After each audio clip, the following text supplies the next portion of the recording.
Good evening, ladies and gentlemen. My name is David Thoreau, and I'm the founder and president of the Independent Institute. I'm delighted to welcome you this evening. This is another meeting of a program of ours called the Independent Policy Forum. And in addition to our audience here at our conference center in Oakland, California, I want to welcome our viewers on C-SPAN and also those who are joining with us worldwide who are live streaming online. The Independent Policy Forum is a series of lectures, seminars, debates, and other discussions held here at the Independent Institute. We're delighted to have our old friend, Dr. Stephen Halbrook, with us, who will be speaking on, are there lessons for us today from Nazi gun control? And that, of course, is based on his new landmark book called Gun Control in the Third Reich, Disarming the Jews and quote-unquote Enemies of the State. For those of you who are near to the Independent Institute, you can find information in your registration packets or online about our program. To provide some background, the Institute is a nonprofit, scholarly public policy research institute. We sponsor in-depth studies of social and economic issues. And the purpose is to boldly advance peaceful, prosperous, and free societies grounded in a commitment to human worth and dignity. The results of this work are published as books, such as Dr. Halbrook's, and form the basis for numerous conference and media projects. One of our other publications is the quarterly journal, The Independent Review. This is the current issue. For those of you who we could interest in becoming a subscriber, I think you'll find that you will not be sorry. If you go online, you can subscribe and get a free copy of the seminal classic book by Robert Higgs called Crisis and Leviathan. We neither seek nor accept government funding.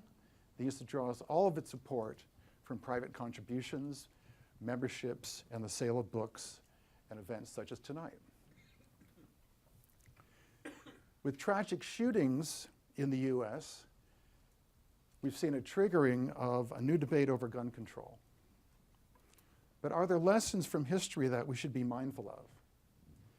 Based on recently discovered secret documents from German archives, diaries, and newspapers of the time, Dr. Halbrook has now written an unprecedented new history of how violence in the liberal democratic society or system of pre-1930 Germany, pre-Nazi Germany, led to gun control measures that were later utilized by the National Socialists to disarm and repress opponents and consolidate power.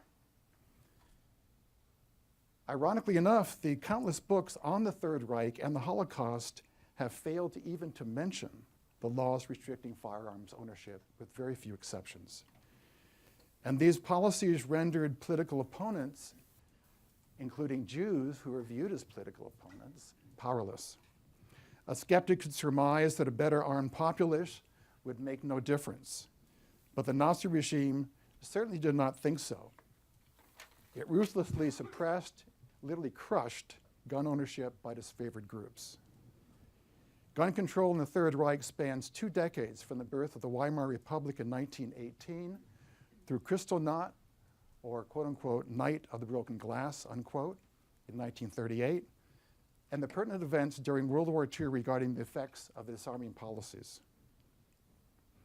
Research fellow at the Independent Institute, Dr. Stephen Halbrook is the renowned constitutional legal scholar, attorney, and author who has won 3 cases before the US Supreme Court, testified before numerous congressional committees, been interviewed on CNN, Fox, Court TV, and elsewhere, and been published in the Wall Street Journal, US Today, and many other publications.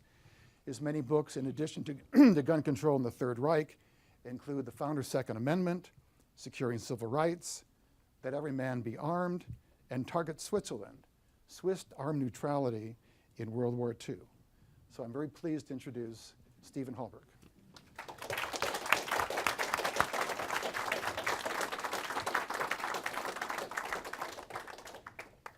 Thank you, David. It's a real pleasure to be here. It's getting rather deja vu. I can't remember exactly how many times we've done this. And thank you all for coming out tonight. And I just want to have special thanks and recognition to my wife, Brenda, and my daughter, Melissa, who just graduated from high school, and they're in the audience and in the back if you'll wave or something. I got interested in this subject actually in about 1968, and there was a big political debate in this country about federal and state gun control laws, and there was a federal law that passed, Gun Control Act of 1968. And it's probably not well remembered now, but there were many proposals at that time to require registration of either all firearms or all handguns in the U.S., a federal law that would do that and would have criminal penalties for failure to do that. And there was a historic debate that actually took place between Congressman John Dingell, who's still there, and a senator named Tidings from Maryland, and also Representative Dodd, Chris Dodd's father, who had been a prosecutor at Nuremberg. And Congressman Dingell suggested that, I mean, the war had only been over 22 years at that point, 23 years.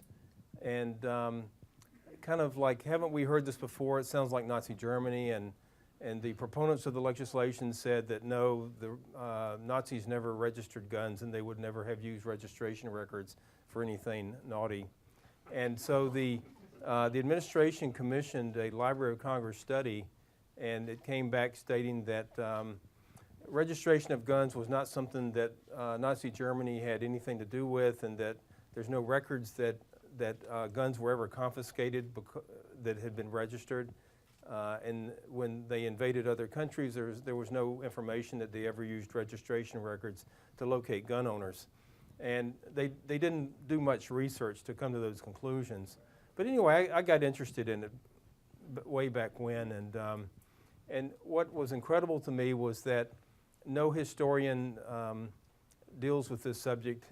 It's virtually unmentioned whatsoever, and if you see any mention, I think there might be one or two of the books on Kristallnacht that might have a footnote or something, but that's about it. And I want to say right at the beginning, the title of this presentation has to do with, are there lessons to be learned? And I think the lessons speak for themselves. I will not engage in the kind of discourse in which I would say that some proponent of some legislation that's Nazi-like, or that these are Gestapo tactics or anything like that. I don't think we need to engage in that kind of rhetoric. There's too much of that goes on. But one thing that is clear is that there's been a lot of denial about what took place in Nazi Germany, and it's time that the historical record be made clear, and that's what I set out to do in the book many years ago. I actively wrote the book and did research for it for about 15 years, because being that the sources are either in English or German, published sources don't deal with this topic, it was necessary to do a lot of archival research in Germany. I did some myself. I also retained one of the best archival researchers in Germany who does this topic, who knows these record groups very well. And we came to some very interesting conclusions that are presented in the book. But historically, the way it all started was right at the end of the Great War. 1918, 1919, there were communist uprisings in Germany. The monarch fell. The Weimar Republic was established, and there was a virtual civil war. And I will do a little bit of show and tell. I don't have any of the street scenes to show you from that period, but if you've ever seen any documentaries on it, you'll see people running every which way, and machine guns in the streets, and the steel helmets, and the Freikorps, which was the basically voluntary group that sided with the government to repress the communist uprisings. They wanted an uprising that had taken place in Russia, a Bolshevik-type coup. And so there was quite a lot of chaos. And then under the Versailles Treaty, there was the idea in Germany that either all arms or all military arms had to be surrendered, including by civilians. So there were actually legal interpretations in Germany that no civilian could own any gun, and they all had to be turned in. And there were actually court cases about this during the early 1920s. But things calmed down somewhat, but then we head to 1923, you have the Great Inflation, and you have a communist uprising in Hamburg. which was ruthlessly put down, and then you have